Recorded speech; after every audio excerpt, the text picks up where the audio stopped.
बड़ी खबर के साथ बुलेटिन की शुरुआत करेंगे और ये खबर मौसम से जुड़ी हुई आपको बता दें। दिल्ली एनसीआर में कोहरे से विजिबिलिटी एकदम शून्य हो चुकी है। ये तस्वीरें आप देखिए, सड़कें एकदम गुम हो गई है, चारों तरफ सिर्फ कोहरा ही कोहरा दिख रहा है, जिसके चलते एकदम जीरो हो गई है। ऐसे में कई ट्रेनें लेट हो रही हैं, कई फ्लाइट्स रद्द हो रही हैं। दिल्ली एनसीआर में कोहरे के चलते लोगों को तमाम परेशानियों का सामना करना पड़ रहा है। वाहनों की रफ्तार थम सी गई है। आप देखिए किस कदर वाहनों की जो लाइट है इसको जलाकर ही आगे चलना पड़ रहा है, लेकिन बहुत ध्यान रखना होगा, रफ्तार पर काबू पाना होगा। अक्सर इस तरह के कोहरे के चलते कई सड़क हादसे भी हो जाते हैं। साल का ये तीसरा दिन है और राष्ट्रीय राजधानी दिल्ली घने कोहरे में लिपटी हुई है। जनवरी की शुरुआत होते ही दिल्ली में कोहरे का कहर शुरू हो गया है। इन तस्वीरों में आप देखिए, आप चंडीगढ़ की तस्वीर हम आपको दिखा रहे हैं। यहाँ पर भी देखिए कैसे जो है, जहाँ पर एकदम वाहन दौड़ते हुए दिखते थे, लेकिन यहाँ धीरे धीरे चलते हुए दिख रहे हैं। हर जो नियम का पालन है सड़क के वो भी कर रहे हैं, लेकिन आप देखिए सब जगह फॉग लाइट चल रही है। जयपुर की तस्वीर हम आपको दिखा रहे हैं। सर्दी का जो सितम है वो सिर्फ दिल्ली तक सीमित नहीं है, वो जयपुर हो गया, चंडीगढ़ हो गया, राजधानी दिल्ली हो गया, पूरे देश भर के अलग अलग शहरों में, अलग अलग राज्यों में यही हाल दिख रहा है। कोहरे ने चारों तरफ एक मजबूत पकड़ बना ली है। देखिए दिल्ली, जयपुर, चंडीगढ़, यहाँ पर आप देखेंगे अमूमन तस्वीर सेम दिखेगी।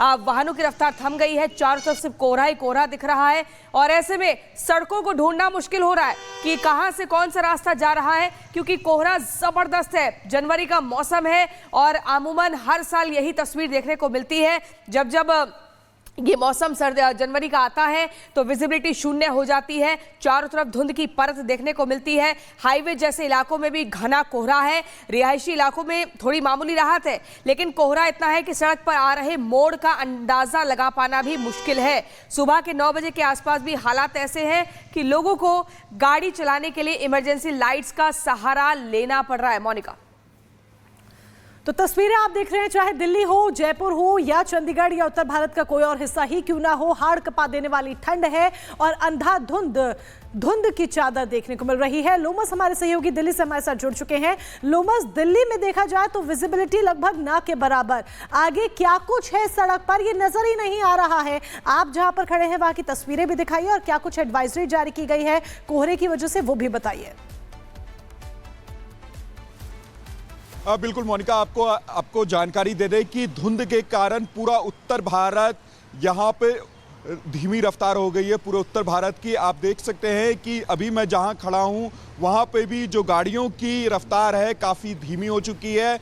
मौसम विभाग के द्वारा ये बताया जा रहा है कि इस तरह का मौसम लगभग 10 से 15 दिन तक बना रहेगा, क्योंकि जो फॉग का सितम है वो लगातार जारी है और पहाड़ी इलाकों में बर्फबारी होने के कारण ये फॉग का सितम पूरे उत्तर भारत में देखने को मिल रहा है। और साथ ही मौसम विभाग ने यह भी बताया है कि 20 से 30 की रफ्तार से हवाएं भी चलेंगी, जिससे कि शीतलहर जैसी संभावना पैदा होगी। आपको जानकारी दे दें, यहाँ पे देखिए, यहाँ पर जहाँ पे हम खड़े हैं, इंडिया गेट सर्कल पे खड़े हैं, वहाँ पे भी धुंधमय है पूरा मौसम। और आप देख सकते हैं जो गाड़ियों की रफ्तार है, जो गाड़ियों की लाइट है वो जली हुई है, जिससे लोगों को देखने में परेशानी हो रही है और लाइट जला करके लोगों को चलना पड़ रहा है।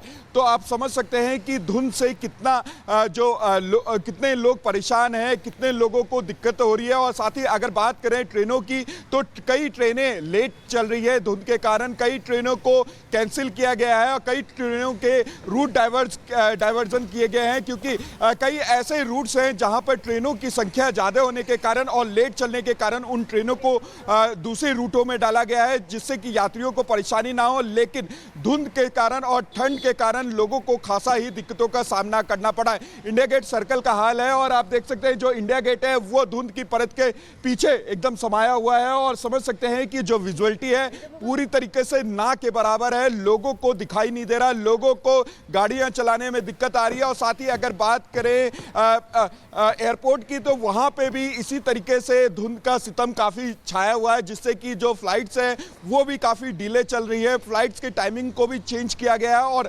ट्रेनों के टाइमिंग को भी चेंज किया। और साथ ही जो नेशनल हाईवेज है, कई ऐसे नेशनल हाईवेज हैं वहां पे इस तरह के होर्डिंग भी लगाए हैं स्लो ड्राइविंग के, जहां पे, क्योंकि वहां पे खुला मैदान होने के कारण लोगों को ड्राइव करने में दिक्कत हो रही है, तो लोगों को लगातार ही वहां पे सचेत किया जा रहा है कि आप स्लो ड्राइविंग करें, जिससे कि कोई बड़ा हादसा ना हो और लोगों को कोई बड़ा हादसा ना होने पाए। लोमस, इसको लेकर एडवाइजरीज भी जारी की गई हैं। इसके अलावा बाकायदा पूरा ध्यान रखा जा रहा है। जुड़ने के लिए शुक्रिया आपका। और ये तस्वीरें आपके सामने हैं, इन तस्वीरों को देखिए कि किस तरीके से धुंध की चादर है। क्या बताएं, बांधे पड़े हैं, पहने पड़े हैं, फिर भी सर्दी से कप रहे। भैया क्या नाम है आपका? विकास प्रजापति। विकास, कितनी ठंड है, कितनी दिक्कत होती काफी ठंड है। दिक्कत होती है सुबह आवाज पंडित चौराहे आपिस विकास चौराहे से आते हैं। दिक्कत होती है? दिक्कत होती है। सुबह 6 बजे आना पड़ता है। भैया क्या नाम है आपका? रामविलास प्रजापति। गलन बहुत ज़्यादा है इस समय, शीतलहर बिल्कुल चल रही है, कपड़ा पहने हुए हैं, उसके बाद भी ठंड लग रही है। आग भी जलाए हैं, फिर भी ठंड नहीं जा रही है। सड़कों में धुंध भी काफी बहुत धुंध है, और धुंध के बावजूद गलन बहुत ज़्यादा है, बहुत शीतलहर है।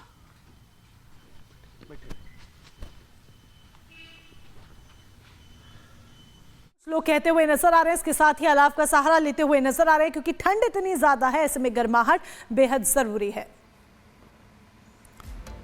और चलिए अब आगे बढ़ते हैं, बात संभल की करते हैं, क्योंकि सर्वे रिपोर्ट में जो सबूत मिले हैं उससे दावा कहीं ना कहीं मजबूत होता जा रहा है और ये एक नया मोड़ दे रहा है जामा मस्जिद और हरिहर मंदिर विवाद को।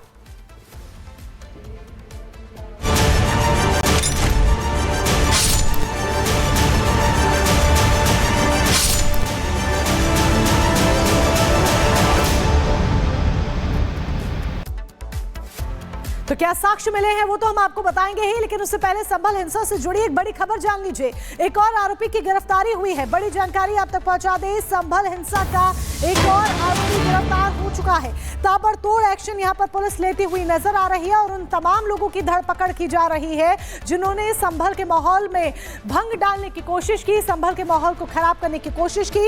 अब जो शख्स पकड़ा गया है, जिसकी तस्वीर आप देख रहे हैं, आरोपी शहबाज है। ये इसका नाम शहबाज है।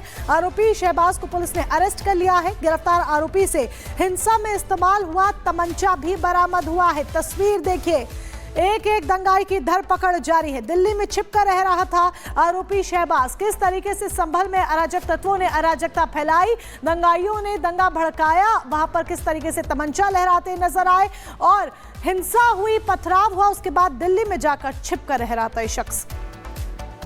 और इसी खबर पर हमारे संवाददाता साहिल हमारे साथ जुड़ गए हैं।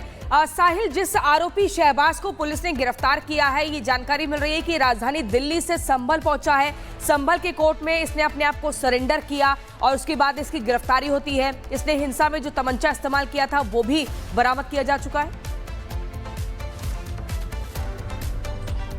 जी बिल्कुल, संभल पुलिस की बड़ी कार्रवाई जो है वो देखने को मिली है कि 24 नवंबर के दिन संभल में हुई हिंसा का एक आरोपी शहबाज को पुलिस ने संभल से ही गिरफ्तार किया है, क्योंकि हिंसा के बाद से ही शहबाज नाम का जो आरोपी, जो कि संभल का दीपसराय इलाके का रहने वाला है, ये दिल्ली में जाकर छिप गया था, लगातार अपने ठिकाने बदल रहा था। पुलिस को इनपुट जरूर था कि दिल्ली के किस इलाके में छिपा हो, लेकिन पुलिस को देर रात ये इनपुट मिलता है कि शहबाज नाम का जो आरोपी वो है संभल की कोर्ट में जो है सरेंडर करने के लिए पहुंचने वाला है, जिसके बाद नकासा पुलिस ने कोर्ट में सरेंडर करने के दौरान ही आरोपी शहबाज को गिरफ्तार कर लिया। यूपी पुलिस के मुताबिक ये बताया जा रहा है, इस पे आरोप है कि 24 नवंबर के दिन हिंदू खेड़ा और नकासा चौराहे पे इसने तमंचे से फायरिंग की थी पुलिस टीम पे, ऐसा आरोप लगा और तभी से ये पुलिस से बच रहा था लगातार। लेकिन पुलिस ने इसके परिवार वालों से जो थी लगातार पूछताछ की जा रही थी और आखिर में इनपुट के आधार पर शहबाज आरोपी को गिरफ्तार किया है। इसके पास से वो देसी तमंचा भी बरामद किया गया है, जिस देसी तमंचे से इसने 24 नवंबर के दिन पुलिस पर फायरिंग की थी। तो कहा जाए एक के बाद एक जो है लगातार गिरफ्तारी का दौर यूपी पुलिस द्वारा जारी है, लेकिन अब इसको पुलिस जो है कोर्ट में पेश करेगी। कोर्ट में पेश करने के बाद इससे पूछताछ की जाएगी और जिसके अन्य साथी इसके साथ जो दिल्ली में छिपे हुए थे, जो कि संभल हिंसा में शामिल है, उनके बारे में जो है पुलिस इनपुट जुटाने की कोशिश करेगी। जी बिल्कुल, एक एक शख्स को यहाँ पर पकड़ा जाएगा, उन साथियों को भी पकड़ने की कोशिश यहाँ पर पुलिस की तरफ से की जा रही है जिसके साथ और छिपे हुए थे। लौटेंगे आपके पास साहिल, हमारे साथ हमारे सहयोगी जुड़े हुए हैं, लेकिन इस बीच एक बड़ी अपडेट आपको और बता दें। संभल जामा मस्जिद की सर्वे रिपोर्ट पेश की गई। कोर्ट कमिश्नर ने दाखिल की है सर्वे की रिपोर्ट। 40 से 45 पन्नों की रिपोर्ट दाखिल की गई है। बंद लिफाफे में पेश की गई है सर्वे की रिपोर्ट। नवंबर में आपको बता दें जामा मस्जिद का सर्वे हुआ था 1924 तारीख को। जामा मस्जिद में हरिहर मंदिर होने का दावा इस रिपोर्ट के जरिए किया जा रहा है और पहले भी हिंदू पक्ष दावा करता हुआ नजर आ रहा था।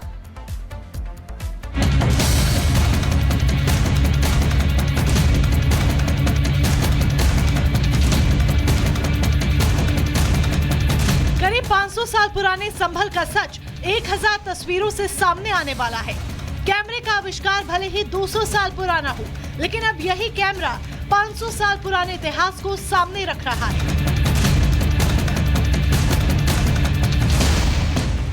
संभल की शाही जामा मस्जिद, वो मस्जिद जिसे हरिहर मंदिर तोड़कर बनाए जाने के दावे और 2 सर्वे के बाद सुलगती सियासत और हिंसा के बाद बहुत कुछ संभल से लेकर दिल्ली तक घट चुका है। अब सुप्रीम कोर्ट से वर्शिप एक्ट पर अगली सुनवाई से पहले मस्जिद मंदिर विवाद में सर्वे या सर्वे का आदेश देने पर रोक लगी है। तब संभल में स्थानीय कोर्ट के आदेश से कोर्ट कमिश्नर की निगरानी में हुए सर्वे की रिपोर्ट को पेश किया गया। संभल के सच को सील बंद लिफाफे में चंदौसी के जिला कोर्ट में पेश किया गया। एडवोकेट कमिश्नर सतीश राघव ने ये रिपोर्ट पेश की, जिसमें संभल की शाही जामा मस्जिद को लेकर रिपोर्ट कहती है कि मस्जिद में मंदिर होने के सबूत मिले हैं। सूत्रों के हवाले से ये बड़ी जानकारी हाथ लगी है। जामा मस्जिद के अंदर 2 वट वृक्ष मौजूद है। 50 से ज्यादा फूल के निशान मिले हैं। मस्जिद में कुआं है, आधा हिस्सा परिसर के अंदर है तो आधा बाहर। कुएं के बाहर वाले हिस्से को ढका गया है। मस्जिद के अंदर कमल की आकृति मिलने का दावा किया गया है। मस्जिद के गुंबद के हिस्से को सपाट कर दिया गया